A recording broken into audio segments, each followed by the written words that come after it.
The risk to airplane passengers from collisions between airplanes using the airport and birds from the wildlife refuge is negligible. In the 10 years since the refuge was established, only 20 planes have been damaged in collisions with birds, and no passenger has been injured as a result of such a collision. The wildlife refuge therefore poses no risk or no safety risk. Excellent. So the conservationist conclusion is the wildlife refuge poses no safety risk. And what's our support for that? Or why are we saying that? That in the last 10 years, only 20 planes have been damaged and no passenger was injured. Yeah, only 20 planes have been damaged by birds. So yeah. that's and like passengers weren't injured when that did happen. Poor birds, right? And then pilot says you neglect so you fail to mention that 17 of those 20 collisions occurred within the past 2 years, and that the number of birds in the refuge is rapidly increasing. As the number of collisions between birds and airplanes increases, so does the likelihood that at least one such collision will result in passenger injuries. All right, so pilot's conclusion is this last sentence.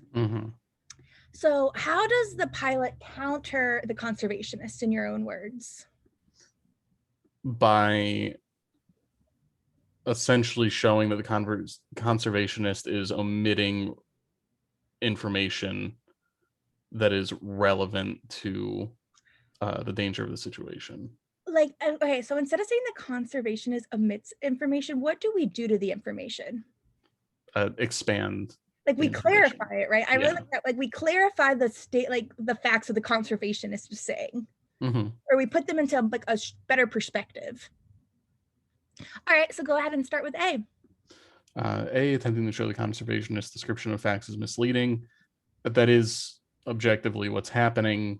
So I don't see anything immediately wrong with that one. Yeah, all right, I like A too so far. Yeah, I believe that was actually my answer, but we'll go through all of them. B, questioning the conservationist motives. There's no question of motives. Excellent. C, asserting that dangerous situations inevitably become more dangerous with the passage of time. It does do that, though I don't think that's the main, like... Well, yeah, and we don't say that. That's not the countering of the argument. Our support is that this is going to get worse because it's dangerous, so it's going to definitely get more dangerous. Yeah. We don't say that. Like that's not our we don't get to our conclusion by using that generalization. We get to our conclusion by clarifying the facts. Yeah. D, discrediting the moral principle in which that's not what's happening either. Disputing the accuracy of the figures cited by the conservationist. Yes, but I don't think that's the clearest way to put it. So I would still say A. I agree. I don't think there's any A has to be the answer. I'm gonna go check. Because I don't see how it could not be A. Because we're not saying that their facts are accurate. Yeah. 45 is A. Yeah, we're good. It's A. Yep. We would actually have to say like your figures are incorrect. Like they're actually technically like they're not. This is like the example like, well, technically I didn't lie. Yeah. Awesome.